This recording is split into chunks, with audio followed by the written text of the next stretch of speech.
ज्ञानेश्वरी अध्याय 2 ओवी 201 ते 250. म्हणून श्रीकृष्ण अर्जुनाला म्हणतात, तू आपला धर्म टाकशील तर पापाला पात्र होशील आणि अपकीर्तीचा डाग व कल्पनापर्यंतही जाणार नाही. अपकीर्ती जोपर्यंत अंगाला शिवली नाही तोपर्यंत शहाण्याने जगावे. आता सांग बरे, येथून कसे फिरावे? तू मत्सर टाकून या दयेने युक्त होऊन रणातून परत फिरशील खरा, पण तुझी स्थिती या सर्वांना पटणार नाही. म्हणून हे तुला चारी बाजूने घेरतील, तुझ्यावर बाणांचा वर्षाव करतील. त्या प्रसंगी अर्जुना, कृपाळूपणामुळे तुझी सुटका होणार नाही. जरी कदाचित या प्राणसंकटातून तुझी कशीवशी सुटका झाली तरी ते जगणेही मरणाहून वाईटच. आणखीनही अर्जुना, एका गोष्टीचा विचार तू करीत नाहीयेस. येथे तू मोठ्या उत्साहाने लढण्याकरिता म्हणून आलास आणि आता तर दया उत्पन्न झाल्यामुळे परत फिरलास.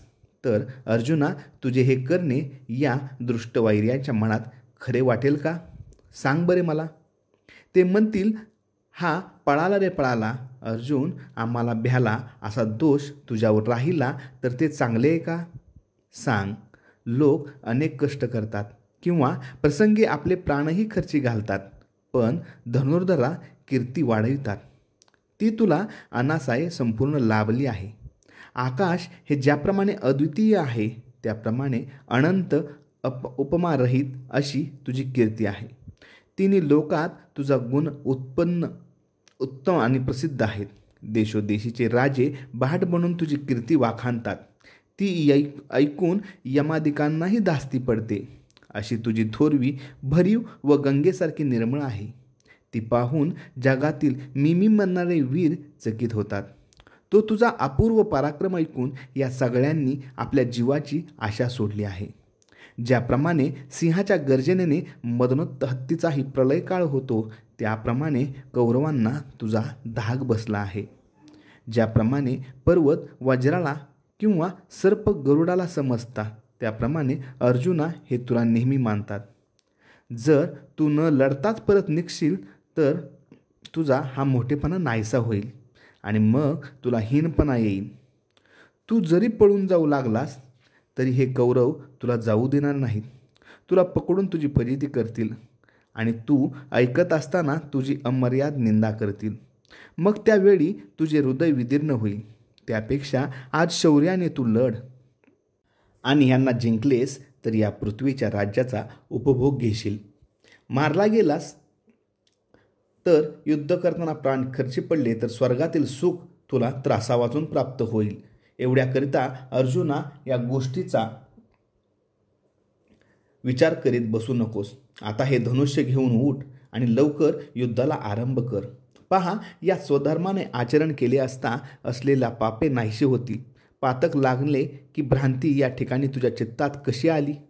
अर्जुना, सांग, नावेने कोणी बुडेल का? किंवा चांगल्या वाटेने जाताना ठेस लागेल का? पण कदाचित नीट चालता येत नसेल तर तेही होईल.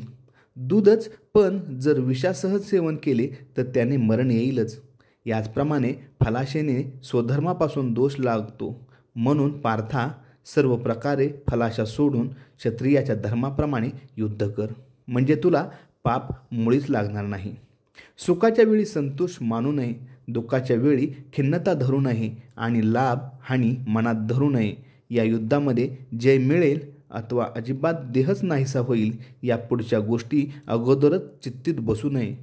आपल्याला योग्य असे जे स्वधर्माचे आचरण तेच करीत असताना जो प्रसंग येईल तो मुकाट्याने सहन करावा, अशी मनाची तयारी होईल तर मगच सहज पाप घडणार नाही. म्हणून तू आता खुशाल लढावे. येथपर्यंत तुला हा ज्ञानमार्ग थोडक्यात सांगितला. आता निष्काम कर्ममार्ग निश्चित सांगतो, तो तू ऐक. अर्जुना, निष्काम कर्मयोगातील बुद्धी ज्याला साधली त्याला कर्मबंध मुळीच बाधत नाही. ज्याप्रमाणे वज्रासारखे चिलकत अंगात घातले असता शस्त्राची दृष्टी सहन करता येते, इतकेच नव्हे तर त्या शस्त्राचा अंगाला स्पर्शही न होता विजयी होऊन राहता येते. त्याप्रमाणे या कर्मयोगात पूर्वीपासूनच चालत आलेले कर्म शुद्धपणाने चालू राहिले दिसून येते. ज्या कर्मयोगात इहलोकातील भोगांचा नाश तर होतच नाही, तर मोक्ष तर ठेविलाच आहे. कर्माच्या आधाराने वागावे, पण कर्माच्या फळावर नजर ठेवू नये. ज्याप्रमाणे मंत्र जाणणाऱ्याला भूताची बाधा होत नाही, त्याप्रमाणे अनासक्तपणे करण्याची वृत्ती एकदा पूर्णपणे आपलीशी झाली म्हणजे ती उपाधीत असूनही उपाधी त्याला बाधा करू शकत नाही. ज्या बुद्धीत पुण्य पापादी कर्मफलांचा प्रवेश होत नाही, ती सूक्ष्म अतिनिश्चल झालेली असते. तिला 3 गुणाचा विटाळ नसतो. अर्जुना, ती बुद्धी पुण्याईच्या योगाने जर थोडीशी तुझ्या हृदयात प्रगट होईल तर संसाराचे सर्व भय नाहीसे होईल. ज्याप्रमाणे दिव्याची ज्योत लहान खरी पण ती मोठा प्रकाश पाडते, ह्याप्रमाणे या बुद्धीला लहान म्हणता येत नाही. अर्जुना, विचार करण्यात पटाईत असलेले लोक या बुद्धीची पुष्कळ प्रकारे इच्छा करतात. कारण एकंदर दृष्टीत सर्व सद्बुद्धी दुर्लक्ष आहे. त्याप्रमाणे इतर वस्तू हव्या तितक्या मिळतात, पण परीस जसा मिळत नाही किंवा अमृताचा थेंब मिळण्यात तसा दैवयोग लागतो, त्याचप्रमाणे परमात्मा हाच तिचे अंतिम ध्येय आहे. ती सद्बुद्धी दुर्लभ आहे. गंगेला ज्याप्रमाणे समुद्रा वाचून निखालस अन्य गती नाही, त्याचप्रमाणे तिला ईश्वरा वाचून अन्य आश्रयस्थान नाही. तीच जगात फक्त एक सद्बुद्धी आहे. पहा, हिहून अन्य ती बुद्धी ती दुर्बुद्धी होय. ती अनेक प्रकारे विकार पावते. अधिकारी बसतात तेच तिच्या ठिकाणी नेहमी रममान होतात. म्हणून पार्था यांना सर्व संसार नरक हे प्राप्त होतात, पण त्याला आत्मसुखाने मुळीच दर्शन होत नाही. ते वेदवचनांनी प्रमाणे देऊन बोलतात, केवळ कर्ममार्गाचे श्रेष्ठत्व सिद्ध करतात, पण कर्मफळाचा लोभ धरतात.